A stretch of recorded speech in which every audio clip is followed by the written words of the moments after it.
It's one of the civil rights challenges of the 21st century. Digital technology has made it easier to track our personal information than ever before. Everything from our likes and dislikes to where we are at a given moment and who we talk to. In 2013, Edward Snowden leaked documents from the NSA, revealing just how much of this personal information ends up in the hands of state surveillance programs. I want to know what this means for our personal privacy.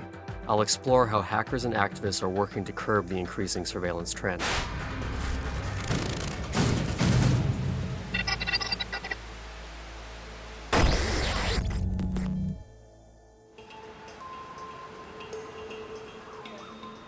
Our personal data is valuable, but how far are we really willing to go to protect it? How often do we take a real interest in seeing where it ends up? Professor Jonathan Obar set up a fake networking site called NameDrop with some outrageous terms of service. He wanted to see how many people would take notice. This is the front page of the site. It looks pretty familiar. Now you can sign up right away by clicking this first button here, and you agree to the NameDrop privacy policies. Or you can click here to read the privacy policy, sort of emulating this experience of joining a social network for the first time. Which option did most users choose? 74% chose the quick join option, which means that they agreed to it without even reading the privacy policy. Can you tell me what some of the crazier clauses were in your study? One of the clauses that we put in dealt with data sharing. So the clause said essentially any data that you share will be shared or could be shared with the NSA.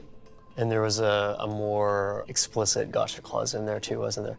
We included what we call a child assignment clause, which essentially said by agreeing to these terms of service, you agree as a form of payment to give up your firstborn child. Which is creepy, of course. We want it to be creepy and to go to the extreme. But if you're willing to give up your firstborn and miss such a clause, what else are you missing that's not as serious? Did anyone actually click that they do not agree with the service? 100% of the people that took the survey clicked agree to both the privacy policy and the terms of service policy. That's telling. It would take users at least 40 minutes a day, and that's every day, to read all of the policies that you would need to read to provide informed consent to all the services and all the apps and everything that we engage with all the time online. And that's just not realistic. What's at stake for users if they don't read these agreements? As one participant said, it's a cultural norm to ignore policies. And that's a problem, which suggests that this particular tool isn't working. It's not providing privacy protections. It's not providing digital reputation protections. So we need something better. NameDrop's terms of service may be fictional, but the truth is that most people have no idea and don't seem to care what they're signing off on. That's a real problem, because in today's world, your data can be used to manipulate you in terrifying new ways, whether by a political party trying to get your vote or that online advertisement that won't stop following you around. Cybersecurity expert Eric Perrant does deep web investigations on behalf of corporations and law enforcement, and increasingly, the tools he uses are publicly available, meaning pretty much anyone could be using these tools to dig into your past. I'm going to show you a couple tools that are actually out there that anybody can use. And when you put in something, a search parameter, so if I put in your name, for example, we've already got some hits here for different company names or locations. And you can actually navigate through the data, but there's a visualization, which is very interesting. Because when you look at it here, what you're actually seeing is the pertinence of these different subjects. So when you click on these things, it'll actually show you the links that it found that pertain to that particular subject. They keep track of everything you've searched for since the beginning of time, basically. You see people posting stuff, sometimes you say, well, that's stupid. You should never have posted that because it's gone now. It's out of your control. So where do you see that going? To hell? I mean, let's face it, these corporations have all your data. They know exactly what you've searched for, and from a privacy perspective, it's a huge problem. What's scary is that Perrant is just scratching the surface of where our data ends up once we've signed it away. I visited Dr. Anne Kavukian at the Privacy and Big Data Institute to learn about just how massive a challenge getting control over our data will be, especially when so many different groups are after it. The Federal Trade Commission in the US did a study last year. They looked at 12 mobile health and fitness apps, and they found of the 12 devices they looked at, the information was flowing to 76 different third parties, unauthorized. 76, that's just one. I tell companies, look, you may collect information from individuals and you may have custody and control over that information, but you don't own that information. It doesn't belong to you. It belongs to the data subject to whom the information relates. I cannot tell you how different things have been since Edward Snowden's revelations, because he really revealed for the first time the massive amount of government surveillance taking place all around the world. Public distrust is at an all-time high. 90% of people were very concerned about their privacy, didn't know what to do about it. With so much pressure, there's no surprise that most people feel stuck when it comes to protecting their privacy online. Some members of the global hacking community are trying to pave a way forward. While the community doesn't always see eye to eye on how to protect personal data, almost all agree that it's something worth fighting for. David Mirza Ahmad is a former Black Hat hacker who's built an operating system to do just that. So you and your colleagues are developing an operating system that's designed to enhance people's privacy and give them more security. There's a spectrum of privacy-preserving technologies that you can use. In our project, we try to bring them together. Everything in SubGraph OS today goes out through the Tor network. And we have secure file sharing tools and secure email tools, and we have a secure chat tool. Your background is in the Black Hat world. Now you're on the open source side of things. Do you think that's a trend that we're going to see happen as well?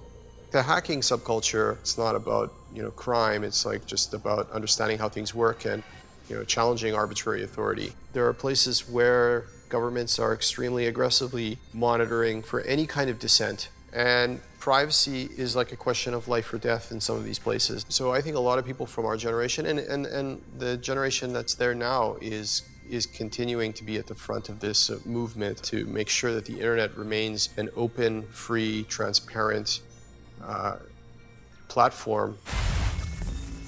Thousands of hackers and activists around the world are pushing the limits when it comes to defending privacy and fighting back against surveillance. In many cases, they do so at extreme risk to their own personal freedom. In 2015, Canada passed sweeping surveillance laws as part of its new anti-terror legislation, Bill C-51. In response, hacktivists from Anonymous fired back with targeted operations against the Canadian political and security establishment. I connected with Anonymous hacktivist Raymond Johansson to get an idea of how these operations work and why people risk so much to take part.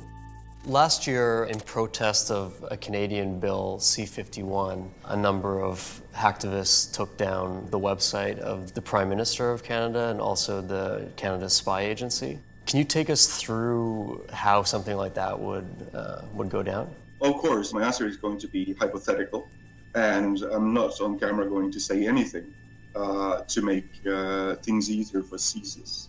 It works like this. A few people start to notice that something is going on.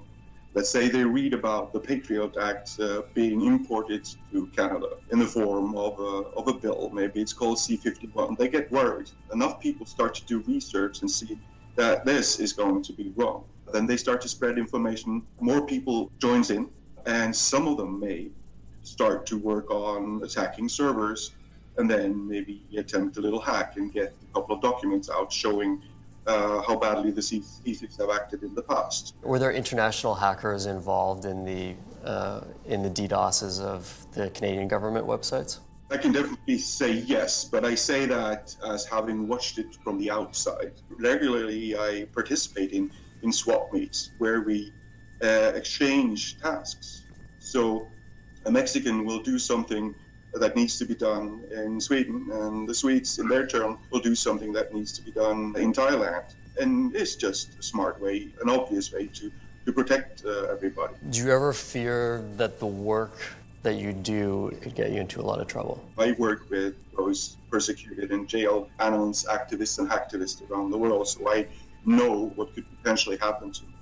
But you see, I have no sense of self-importance. I am no one. I am irrelevant. But, of course, as all activists, with boots on the ground or in front of a keyboard, I accept the risk. So what do you say to people who claim that they don't have anything to worry about, they're not doing anything wrong, and so they don't take any steps to secure their own security? You have walls on your house and you have curtains. Why do you have curtains? Of course, privacy matters. It's a human right. Our personal privacy is at risk like never before.